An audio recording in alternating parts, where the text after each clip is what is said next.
اعوذ باللہ من الشیطان الرجیم بسم اللہ الرحمن الرحیم۔ میں نے بتایا تھا کہ امام بخاری علیہ رحمۃ الرضوان جب کسی حدیث کو نقل فرماتے تو پہلے کیا کرتے، اس سے پہلے غسل کرتے اور 2 رکعت نماز پڑھتے۔ کیا کرتے؟ غسل کرتے۔ ان حضرات کے دلوں میں، ان حضرات کی زندگی میں، ان حضرات کے وجود میں اللہ کے رسول صلی اللہ علیہ وسلم کا کیسا ادب تھا کہ وہاں کوئی پہرے نہیں دیتے، کوئی دیکھتا نہیں تھا، کسی نے مجبور نہیں کیا۔ اگر وہ غسل اور وضو غسل نہ کرتے، نماز نہ بھی پڑھتے تو کوئی اعتراض بھی نہیں ہوتا، انگلیاں بھی نہیں اٹھتی، مگر ان کے دلوں میں جو عشق کے شعلے بھڑک رہے تھے، اس شعلوں کا اقتضا تھا کہ اپنے حبیب صلی اللہ تعالیٰ علیہ وسلم کا کلام نوک قلم سے، یا جو اس وقت لکھنے کا اس کو قلم سے تعبیر کر لیجیے، چونکہ اس وقت کاپی وغیرہ کاغذ وغیرہ کا وجود نہیں تھا، تو لکھا تو وضو کر لیا اور پھر نماز پڑھ لیا۔ وضو کر لیا تو ان کے وضو ظاہری بھی وہ کرتے تھے اور وضو باطنی بھی کرتے تھے۔ وضو ظاہری یہ ہے کہ ہاتھ دھونا، چہرہ دھونا، پیر دھونا اور سر کا مسح کرنا، مگر وضو باطنی اس وقت وہ لوگ وہ کر رہے تھے کہ اپنے پورے وجود کو آب عشق مصطفیٰ صلی اللہ تعالیٰ علیہ وسلم سے پاکیزہ بنا لیتے تھے کہ ہر اعتبار سے ایک دم ہر وجود کا ہر ذرہ عشق نبی کے سانچے میں ڈھلا ہوا۔ پھر وہ نماز پڑھتے تھے اور نماز کے ذریعے اپنے رب سے کیا کرتے تھے؟ استعانت کرتے تھے، تائید غیبی حاصل کرتے تھے کہ کہیں بھی ایک بال سے باریک تر بھی کہیں لکھنے میں، کلام رسول لکھنے میں مولا تعالیٰ کسی طرح کی کوئی کمی باقی نہ رہ جائے۔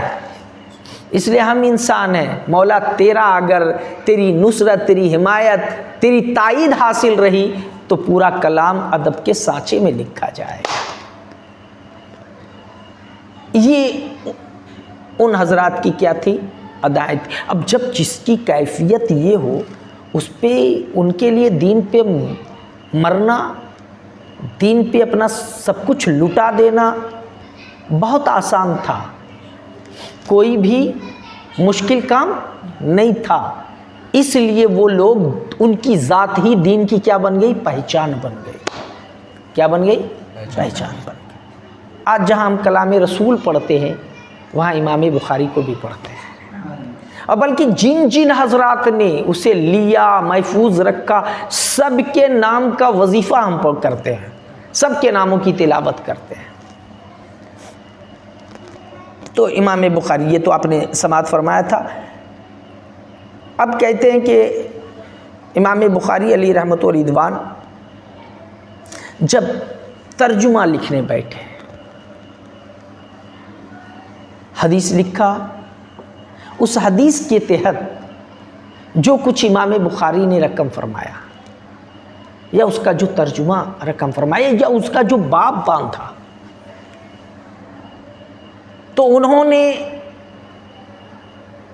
باب ہی نہیں باندھا، ترجمہ ہی نہیں کیا، بلکہ ہمیں عقیدے کا نمایاں اور روشن باب بھی عطا فرمایا۔ وہ کیا کہتے ہیں امام بخاری علیہ رحمۃ الرضوان؟ روی عن عبد القدوس ابن حمام قال سمعت عدة من المشایخ یقولون حول البخاری تراجم جامع تراجم جامعی بین قبر نبی صلی اللہ تعالیٰ علیہ وسلم و منبرہ وکان یصلی لکل ترجمۃ رکعتین. کیا کرتے تھے؟ کہاں بیٹھے تھے ترجمہ لکھنے کے لیے؟ نبی کائنات صلی اللہ علیہ وسلم کے روضہ اقدس اور جو اللہ کے رسول صلی اللہ علیہ وسلم کا منبر شریف ہے اس کے درمیان بیٹھے تھے. آپ کو یہ معلوم ہونا چاہیے کہ منبر رسول صلی اللہ تعالیٰ علیہ وسلم اور روضہ رسول صلی اللہ تعالیٰ علیہ وسلم کے درمیان جو زمین کا ٹکڑا ہے اس کو آقائے نعمت صلی اللہ علیہ وسلم نے ارشاد فرمایا کہ روضۃ من ریاض الجنہ.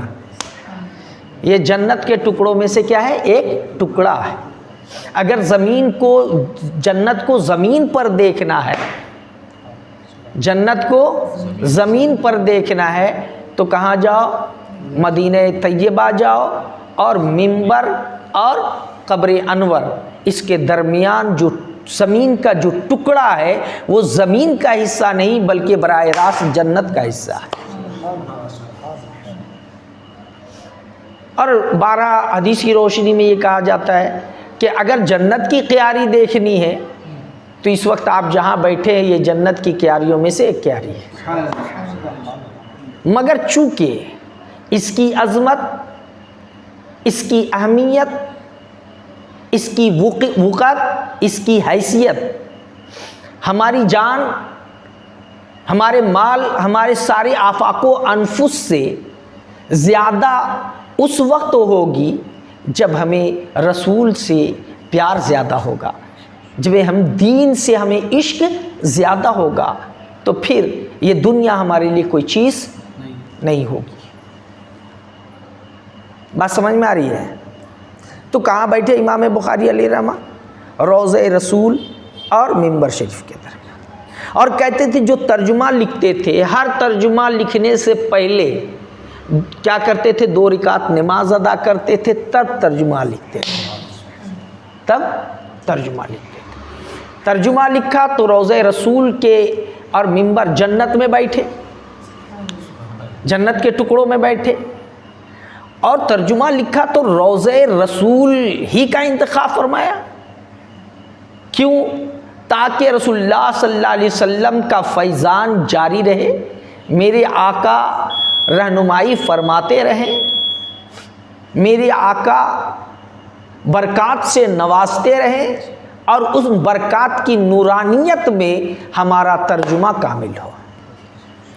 سمجھ بات آ رہی ہے؟ یہاں سے یہ بھی پتہ چلا کہ میرے آقا، امام بخاری کا عقیدہ تھا کہ آقا کیا ہے؟ زندہ ہے. آقا کیا ہے؟ زندہ ہے. اور اسی عقیدے کی اشاعت و ترویج پر اپنا